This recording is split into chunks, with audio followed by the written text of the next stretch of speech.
Tumeshuhudia kwanza, habari yako, heri ya mwaka mpya. Ndugu yangu hatujaonana. Habari yangu njema, lakini pia namshukuru Mwenyezi Mungu, mwaka mpya nimeuona. Jambo jema, ni jambo limekuwa zuri. Tumemaliza 25, tumepita katika nyakati zote, tumepita katika nyakati za furaha, lakini pia tumepita katika nyakati za maumivu. Otherwise ndio mambo, ili mradi uweze kufika lazima njia zote zipite, lakini Mwenyezi Mungu kwa uwezo wake tumefika 25, 26. Kwa hiyo tunaanza mwaka na mambo mapya, lakini kikubwa zaidi naamini kwamba mwaka utakuwa mzuri kuliko mwaka jana ambao tuloishi. Sugu, tuangazie mashindano ya Mapinduzi Cup. Ni kama yamerudi kwenye ubora. Tumeona timu zote zimepeleka vikosi vyao, tofauti labda na misimu kadhaa nyuma tulikuwa tunaona watu wanapeleka B senior wawili watatu. Unazungumziaje kuona timu zote zimepeleka wachezaji wao ambao watu wanatamani kuwaona? Kwanza niwapongeze, kabla sijazungumzia vilabu kupeleka wachezaji kwenye mashindano ya Mapinduzi, lakini kwanza lazima tuwazungumzie waandaaji wa mashindano ya Mapinduzi na tuwapongeze. Kwa sababu hali kama ulivyosema takriban miaka 2-3 ilikuwa na shamla kama namna ambavyo mwaka huu ninavyoyaona. Kwa hiyo mwaka huu kuna kitu kikubwa kimefanyaje? Kimeongezeka. Kwa hiyo mimi naamini kwamba maandalizi yalivyokuwa bora na ndio maana anakwenda kupelekea maandalizi yalikuwa bora. Lakini umesema baadhi ya timu zimepeleka timu zao kwa maana vikosi kamili. Limekuwa jambo jema na sababu wanajua ubora wa haya mashindano, wanajua namna ambavyo kuna tournament katika haya mashindano, kwa kila mmoja anakwenda kwa ajili kuna namna ambavyo anapambania anakwenda kuchukua hiyo tournament. Mpira umebadilika sana kwenye nchi yetu. Umekuwa na ushindani mkubwa hususan katika upande wa vilabu. Leo hii mmeona waandishi, mmekuwa mashahidi. Kuna timu kule inaitwa Fufuni imeonyesha uwezo mkubwa, wana wachezaji chipkizi lakini wana talent kubwa kwenye football. Leo inafika mahali unajiuliza hawa wachezaji walikuwa wapi muda wote tukawaona? Na ndio maana nikawapongeza sana waandaaji wa mashindano ya Mapinduzi kwa sababu wanasaidia vilabu, wanasaidia mpira wetu katika nchi. Maana yake leo ukienda kuiangalia Fufuni, huwezi ukakosa kupata wachezaji wawili kuja kuitumikia either Region BC, sio? Aidha mashindano ya kimataifa. Leo kama mwalimu Gamondi anatuliza akili yake vizuri na kufanya tathmini vizuri Fufuni, naamini anaweza kupata vijana ambao 2027 wanaweza kwenda kusaidia katika mashindano nini? Ya AFCON. Maana yake utaona namna ambavyo mabadiliko kwenye football yetu yamefanyaje? Yamekuwa makubwa. Lakini pia nizipongeze timu kama ulivyosema kupeleka vikosi vyao kamili ili kuona namna ambavyo wanaongeza ladha kwenye nini? Kwenye mashindano. Kwangu binafsi mashindano yamenivutia sana. Inafika mara niseme inawezekana ndio Mtanzania wa kwanza anayefuatilia mashindano vizuri ya Mapinduzi kuliko ni AFCON. Jana kulikuwa na mechi kati ya URA United, sio? Pamoja na Yanga. TRA na Singida na Yanga jana. Lakini kule kulikuwa na mechi inachezwa kati ya Algeria na Kongo. Lakini muda wangu nilichukua mwingi wa kuiangalia wakati Yanga wanacheza dhidi ya nani? Ya TRA. Kwa sababu najua ni timu ambazo zina ushindani mkubwa. Kwa hiyo niwaambie sana Watanzania, muda huu ni wakati mwafaka wa kwenda kufuatilia mashindano ya Mapinduzi kwa sababu yana msisimko mkubwa. Kisugu, hapo umezungumza mechi ya Yanga na TRA. Ilikuwa ni mechi bora sana, tumeona kila kitu, lakini story kubwa ni mchezo wa nusu finali. Young Africans dhidi ya Singida Black Star. Hawa kuna watu wanaona kama friend mechi, kuna wengine wameibeza hii mechi, wengine wanasema mtu na kaka yake wamekutana, wamepeana wachezaji, sasa wanaenda kupeana nafasi ya kwenda finali. Kila mmoja anazungumza lake. Unadhani tunaenda kushuhudia mechi kali ama ndo na wewe miongoni watu kuamini ni mtu na ndugu yake wanaenda kusaidiana? Kwanza mimi siku zote ukiniuliza habari za Singida na Yanga, wanaamini kuna Yanga A na Yanga B zinakwenda kukutana. Hiyo ndio imani yangu. Na hilo sikuwahi kulizungumza leo, nitaendelea kulizungumza na mdogo wangu Masanza atanisikia na atanielewa tu. Football ni mchezo wa ushindani. Kilichotokea kati ya Yanga na Singida ambaye nyinyi mnaita, mimi naita Yanga B, miaka 2 iliyopita, kama kanuni ya soka ingekuwa imesimamiwa, basi mmoja alipaswa kwenda kuadhibiwa. Kanuni ya soka ingekuwa imesimamiwa vizuri, basi timu moja ilitakiwa fanyeje? Iadhibiwe. Kwa sababu ziko kanuni katika mechi ambayo watu wanajua ni mechi ambayo inahitaji matokeo makubwa, mechi ambayo inahitaji ushindani, wao unapeleka kikosi B, maana yake wachezaji ambao hawajawahi kucheza hata mechi moja, 99%, maana yake inakwenda kutafsiriwa hiyo mechi imekwenda kupanga nini? Matokeo. Imetokea. Lakini leo hii hao mnaoita nyinyi Singida wanakwenda wanapambana kubadilisha mchezaji uraia alafu wanampeleka kwenye Yanga A. Ali, usiogope, unaniuliza najibu mimi. Najua na kuchongea kuna sehemu utakwenda utaulizwa kwa nini unamveta Kisugu. Otherwise ndio mambo. Ili ukweli ujulikane, Kisugu lazima ujiwe azungumze. Hii nchi yako mambo tupaswa kuyafanya kwa sababu tu lazima tufanye mambo kwa maslahi mapana ya taifa hili. Lakini watu Ali, nisikilize. Niko serious katika hili. Na ndio maana mpaka leo nchi haitaki kutengeneza mfumo wa raia pacha kwa sababu tunajua tunatengeneza mifumo kwa sababu maslahi mapana nini? Ya taifa.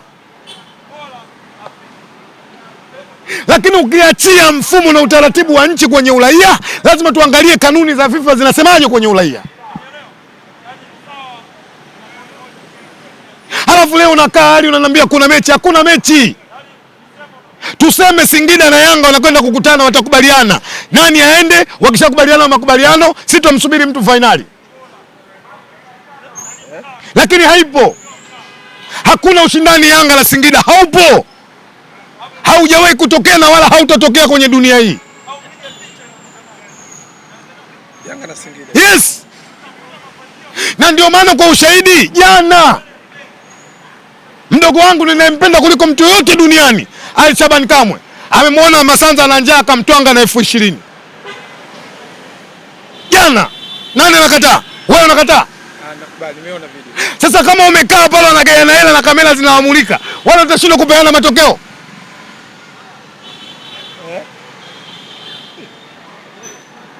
Watashindwa? Lakini watu wanasema Kisugu wenye Singida yao wanasema hakuna Singida imeporwa. Singida sio ile. Singida ndio ifahamu mimi, wito watu wa Singida nikaa naye chini nizungumze. Chata ya Singida hapa ina nini? Ina alizeti. Leo Singida inachuma, umempata wapi? Hadi niache nisiseme mengi nikachukiwa na watu. Singida imeporwa. Kwa nini hamjui Simba hajawahi kunufaika na Singida? Kunufaika kwa nini? Kupata mchezaji, kupata tunanunua. Sisi tumekwenda kumnunua mchezaji Ali Bengazi ya Libya. Singida wamekuja kuwatangazia umma wa Tanzania mchezaji wao hapa Simba bure. Ndivyo sivyo? Imetokea kutokea. Hatukununua mchezaji Ali Bengazi ya Libya. Singida wametangazaje? Wamekupenda. Soa pia wamekupenda. Soa tumemnunua Ali Bengazi. Nenda kafanye research hii. Pale alikuwepo kwa makubaliano. Sisi tumemchukua kutoka Ali Bengazi ya Libya. Hatukupewa bure sisi.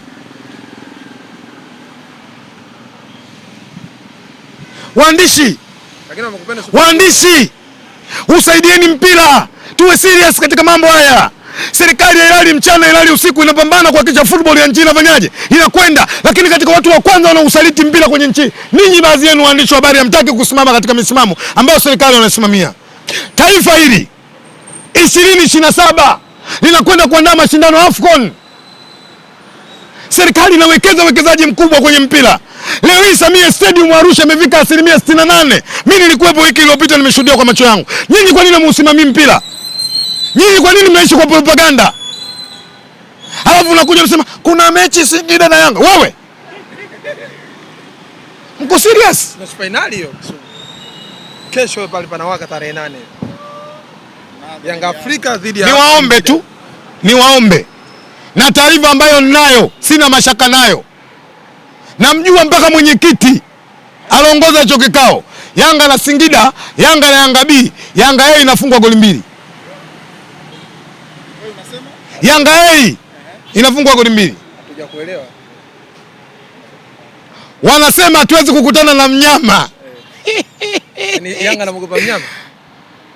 Sasa wao washapiga mahesabu golini, goalkeeper namba 1 Diarra hayupo. Yuko Michel Abutwali. Washapiga mahesabu fullback wao 4 hayupo, Dickson Job. Washapiga mahesabu center wao hayupo. Wewe unapeleka timu? Wewe. Ya Sinki si yuko Frank. Unapeleka timu ile kwa Steven Becker. Mwalimu kama kinyonga, akikuta rangi nyeupe anakuwa nyeupe, akikuta nyekundu anakuwa nyekundu. Kwa mara ya kwanza mwalimu jana amekwenda kufungua kabati lake, ametuletea mtu anaitwa Mbegu. Kijana mdogo anaruka juu kuliko Cristiano Ronaldo. Wewe. Huyo ndio Steven Becker. Kwa hiyo lazima Yanga A na Yanga B wakae wakubaliane. Nani aende? Na makubaliano yashamalizika. Beba ikauli. Haya maneno yangu achukueni kama ni ushahidi, yawekeni. Alafu Jumamosi nitafuteni kama haya kutokea. Tayari washakubaliana Yanga yeye anafungwa goli 2. Alafu anawaambia Yanga B tutakupeni nguvu. Kwa Simba ipi? Ya Steven Becker au mnazungumzia Simba ipi? Mashine zimetua zote. Eric Bisawala Mpanzu yupo.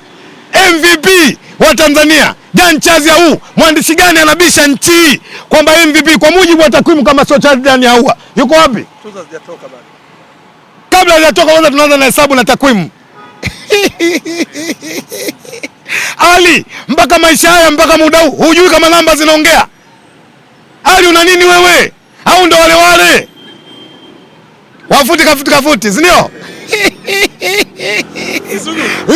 Leo hii niwaambie, leo hii nchi hii kwenye ligi ya NBC wenye mamlaka ni bodi, naamini hawajatangaza kwa sababu ziko nje ya uwezo wao, lakini goalkeeper bora kwenye nchi kwenye ligi ya NBC ni kutoka Simba Pimpin kama MVP kutoka Simba Jan Chazi Ahoua, mfungaji bora kutoka Simba Jan Chazi Ahoua. Njooni kwenye namba tukae chini na kalamu tufundishane mpira. Kwa hiyo sisi atakaye kuja ndiye ambaye atakaenda kumpokea Zanzibar. Tunaamini mwanzo hesabu inaanza moja.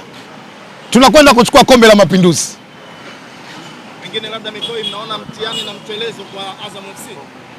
Ni mechi ngumu. Unajipa 100%. Ni mechi ngumu.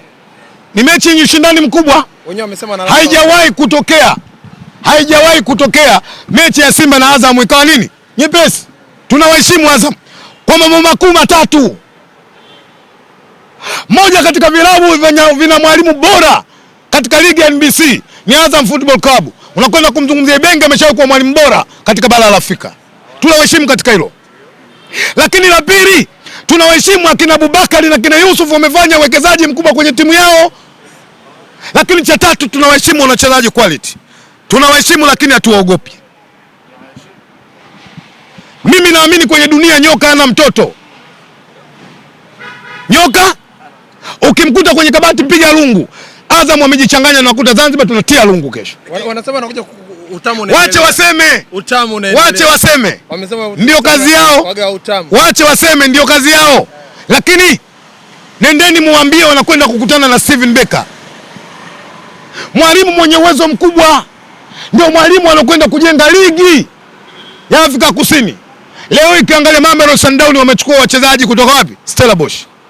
Leo ukiangalia Kaizer Chiefs wamechukua wachezaji kutoka wapi? Stellenbosch. Ukiangalia wale wengine nani wale? Baada Mamelodi wale. Orlando Pirates wamechukua wachezaji kutoka wapi? Yaani sasa hivi ukiangalia ubora katika hizi timu ameutengenezea Steven Becker, japokuwa alikuwa wapi? Stellenbosch. Wachezaji wake wanatengeneza, wafanyaje? Anauza. Simba ndio maana akija kutengeneza hatuuzi, kwanza tunataka ubingwa wa Afrika. Msimu huu ndio mnataka ubingwa. Juzi mwalimu akifanya shingo hivi Tanzania inauma, kumbe anabadilisha mfumo. Lakini Kisugu, kwa namna unavyoona Azam mchezo wa ligi kuu wamewafunga na bado ni kama timu ambayo inapewa nafasi kubwa ya kushinda kwenye mchezo wa nusu finali. Kwa namna kikosi chenu ukitazama Azam FC, mnaona kabisa mnaweza kwenda kucompete na Azam na kupata matokeo kuingia finali? Yaliyopita si ndio tugange yajayo. Ile ni ligi NBC. Ina plani nyingine na mashindano ya tournament, kwa maana kwamba ya mtoano na plani nyingine. Nimesema hali mapema, tunawaheshimu Azam. Na nimezungumza mambo matatu kwa nini tunaheshimu Azam, lakini hatuogopi. Lakini pia japokuwa mimi si kwa muhimu sana. Huwa sipendi sana kuishi kwenye historia. Naandishi, nendeni mkatafuta historia pindi Azam na Simba nimekutana katika uwanja wa New Aman Complex. Anakufa Azam. Nikinukuu kauli ya Zakazi anasema kwamba alishawahi kuionja radha na anajua testa ya kufunga Simba. Kuna kodi akaiweka mule ndani. Kama tuliweza kufanya hivyo katika uwanja waliochagua wao, tukawapatia utamu, sembuse tushindwe kupata utamu ambao uko katika ardhi ya nyumbani. Na ikumbuke ya kwamba mtoto akija nyumbani kwako geto. Kwanza lazima aishi Zakazi, haya lazima azungumze. Maana yake Zakazi kama kusema hawezi kula yeye na familia yake. Lakini pili, mwenye akili timamu nendeni mkamwambie Zakazi, yawezekana chupa ikawa ile kilichokuwa ndani ya chupa sicho. ukaleta fikra kilichomo mara ya kwanza ndio kile kile, kwa sababu chupa una uwezo wa kuweka juice ukanywa ukaimaliza, kwa sababu chupa ina asili ya rangi ukaweka maji. Kwa hiyo unakuja na akili ya kujua mle kuna juice. Wameshabadilika, mwanzo kulikuwa na juice, sasa hivi kuna nini? Kuna maji. Kwa hiyo yeye anapoamini kwamba ashazoea kwamba anakwenda kuramba utamu kwa sababu ameshaonja, nendeni mkamwambia umebadilika. Kama mara ya kwanza unaweka juice, sasa hivi anakwenda kuweka nini? Shubiri. Kisugu hapo hili ni dirisha dogo. Simba ni kama mmekaa kimya, lakini tumeona Young Africans wamevamia Singida, wamechukua wachezaji kwa mkopo. Tumeona Damaro amekuja kuongeza nguvu, lakini pia tumemuona maarufu Chakei. Lakini Simba ni kama vile mmekaa kimya. Usajili wa Yanga wa ushtui maarufu Chakei, Damaro kutokea Singida kuja Young Africans. Siku zote Simba anaowinda huwapigi kelele.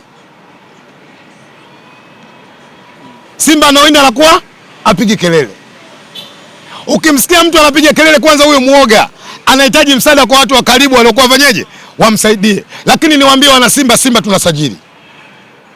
Simba wanakwenda kutekeleza matakwa yote mwalimu aliyependekeza juu ya timu yake. Huwa anapenda kuizungumza hii kauli na nitaendelea kusema. Yawezekana vipenzi tunavyovipenda Simba vikaondoka. Naamini Simba inasajili, kikubwa tuzingatie muda, ila ukiniuliza kwa wachezaji gani wanasajiliwa, siwezi kukuambia kwa sababu sina mamlaka hayo, lakini niwathibitishie wana Simba. Vyuma viwili tayari vimesajiliwa. Ikitokea siku Ahmed Ally anakuja kutangaza hivi vyuma, mimi naamini ndio siku ambayo waandishi habari mnasema tunaacha hizo kazi, watu wote tunashabikia Simba. Hapa nyumbani au vya nje? Viwe vya ndani, viwe vya nje. Siku Ahmed Ally anakuiteni, anasimama mbele, anakuja kutangaza wachezaji wapya wawili tuosajili Simba. Mimi naamini kwa sababu waandishi wa habari, watu wa mpira, mtasema hii kazi tunaacha sasa hivi, tunavua gwanda, tunakwenda kuishabikia Simba kwa ubora hivyo vyuma. Lakini kwa upande wa Yanga usajili wa kina maarufu Chakei na Damaro hauja kushtua? Unistue? Hawajamweka Aucho benchi kule alikokwenda hao. Aucho anaanza wao anakaa benchi, nenda kaangalia historia zao. Hapo ndipo kujifunza. Leo hii ukienda kufanya analysis vizuri, pengo la Aucho Yanga halijafanyaje? Halijazibwa. Wakatapatapa wakaenda kuuziwa boya lile Musa Conte. Ninyi waandishi mkasababisha viongozi wa Simba wakatukanwa. Haswa wewe Beka. Kila siku na posti tu. Unakimbia? Njoo, usikimbie. Nasema mimi. Mchezaji akienda kutangazwa kwenye drafti, mkapeleka pressure kubwa. Sasa hivi mchezaji huyu anakopeshwa kwamba Mbedodo tandika. Amefanya block moja hivi. Wanasubiria barua. Moja nilisema, niliongea na nyinyi waandishi wa habari. Kinachokwamisha mwamba kuondoka, hataki kwa mkopo, anataka mzigo. Lakini mkopo sasa atakiwa ende Singida. Miaka hii ndio kwanza katumikia miezi 4. Hii inaonyesha udogo wa klabu. Wanashindwa kwenda kutengeneza mikataba ambayo baadaye unapotaka kuvunja unakwenda unakupa nini? Inakupa shida. Hali niseme, wenzetu hawa kuna sehemu wamekwama, hususan kwenye registration. Na ndio maana ndani ya miaka 10 watani hawajawahi kufanya usajili bila kuigusa Simba, kwa sababu wanajua Simba ina watu ambao wanajua ubora wa wachezaji kwenye bara la Afrika. Wache waendelee kufanya walichofanya, ila nawaambia mzodoi sana mtu ambaye anaeluka maji na kanyaga tope. Na mpongeze sana mtu ambaye anaeluka tope na kanyaga nini? Maji. Sasa wale wenzetu wametoka kwenye maji wamekanyaga, tutakutana kwenye ligi ya NBC. Kuna watu wanasema madirisha matatu Young Africans usajili wao umefeli. Wewe ni miongoni mwa watu ambao wewe unaonaje? Wewe unaonaje? Wewe rafiki yako si Farani? Rafiki yako si Ansi? Mnakutana pale kwenye supu. Nendeni mkaambie waseme. Na yule Mwarabu Koko, Mwarabu wapi yule? Mwarabu wa Kirwa. Na siku hizi msikii yupo kweli? Yupo eh? Nendeni mkawape salamu waache. Waache ushakunaku. Nimesema usaidie mpira kwenye nchi. Moja katika klabu ambayo zimeferi kwenye usajili zaidi ya miaka 4 ni Dar es Salaam Young Africans. Hamsemi akina Ali. Kwa sababu nina ushahidi Ali umenunuliwa laptop, usemi. Si ndio? Na unasema wewe kazi yako kunioji niseme mimi. Na wewe sema, waambie Yanga mmeferi. Na shida ya Ali kinachomsumbua, malezi aliyoyapata nyumbani kwao ni nyumba 3 kwenda kwenye jengo la Yanga. Sasa watazamaji wa Sele Jembe watanielewa kwamba Ali nani. Nashukuru sana waandishi wa habari. Lakini kwa namna kwa kazi nzuri. Nataka story na kazi kubwa mnaoifanya. Kamara. Niwakumbushe tu waandishi wa habari kwamba kesho timu yetu ya taifa ya Tanzania itawasili kwa mujibu wa msemaji, kwa maana katibu mkubwa na Msigwa, saa 4 za asubuhi. Twendeni tukaonyesha uzalendo wa kweli, twendeni tukapokea vijana wetu, twendeni tukawaambia kwamba hichi mlichokifanya mmetu appreciate sana sisi kama Watanzania, kuona namna ambavyo mmekwenda kufanyaje kuipambania timu. Kwa hiyo niwaombe sana waandishi wa habari, niwaombe sana Watanzania, twendeni tukawapokea vijana, lakini baada ya kuwaona tuambie tunahitaji mwakani kufanya vizuri zaidi ya haya, kwa sababu mwakani kwa maana 27 sisi tunakuwa waandaaji katika mashindano ya nini ya AFCON. Hali utakuwepo muhimu sana. Kwa hiyo kubwa kesho tukutane. Pale kuna mchezaji wangu namkubali sana. Kwa hiyo katika wachezaji wote 24 wana mkubali mmoja. Wote nawakubalia huyu mpenzi changu. Captain Beka Bakari Nondo Mwamnyeto. Nashukuru sana, niwashukuru sana waandishi wa habari. Neno moja kwa Kamara. Mtakia heri huko anapokwenda kujiuguza. Kamara mchezaji wa Simba? Mtakia heri anapokwenda kujiuguza. Kwanza mimi namuombea kabla ya kumtakia heri. Namuombea apone. Ni goalkeeper mzuri ambaye ametufanyia mambo makubwa Simba. Imempata injury katika klabu yetu. Ni jambo ambalo sisi wana Simba limetusikitisha sana. Lakini tuendelea kumuombea inshallah. Mimi naamini atakwenda atarikava. Lakini niseme kitu kimoja, niwahi kusema. Mpira huu hauna mwaka, una miezi 8. Yaani ukisimama kwenye mpira una miezi 8. Leo Simba wanashiriki katika mashindano ya klabu bingwa barani Afrika. Na kwa bahati mbaya tukufanya vizuri kwa mechi na nini za kwanza. Simba tunahitaji ubingwa wa ligi ya NBC. Leo hii kama tutaamini kuna mapengo ya kubali kukaa wazi kwa muda mrefu ni sehemu muhimu, maana yake lazima tunakubali kutokwenda kufanya vizuri katika mechi zilizokuwa mbele yetu. Niliwahi kuwaomba viongozi wa Simba, sitaki kuthibitisha hili kwa sababu ni tetesi, lakini otherwise itakapokwenda kukamilika ndiko ambako mimi nitasimama kwenda kuzungumza nanyi waandishi wa habari. Kikubwa tunaendelea kumwombea, inshallah kwa Mwenyezi Mungu atalikaza. Chama na jezi ya namba yake ipo namba 17 ile sipo pale. Wapi? Simba Sports. No comment. Lakini ni mchezaji mzuri. Yes. Akija Simba anaweza kusaidia. Simba imekamilika. Simba imekamilika. Mbona mnasajili sasa? Imekamilika kwa nafasi yake hiyo ambayo unamzungumzia. Msengeze propaganda kuficha madudu ya Yanga usajili uliofeli. Chama ni mchezaji wa Singida au Yanga A, Yanga B, Simba. Hatuna mpango huo wala hakuna mazungumzo hayo. Leo hadi na kuweka akili yako sawa sawa, ondoka na haya. Simba hawajafanya mazungumzo na Clatous Chota Chama. Tunamheshimu, tunakubali uwezo wake, ni mchezaji mzuri, lakini kwa sasa hatuna mipango naye. Wewe tukutegemea Kisugu ukiona utaangalia mechi ya Yanga na Singida kwenye TV kama jana uliangalia Yanga na TRA. Mechi ya makubaliano, sipotezi muda. Jana uliangalia mechi, umetuambia mechi ya TRA na Yanga. Mechi ya makubaliano, sipotezi muda. Lakini si mashindano bora. Ndio mashindano bora, lakini hii mechi sio bora. Mechi bora iko kesho. Nawashukuru sana waandishi wa habari.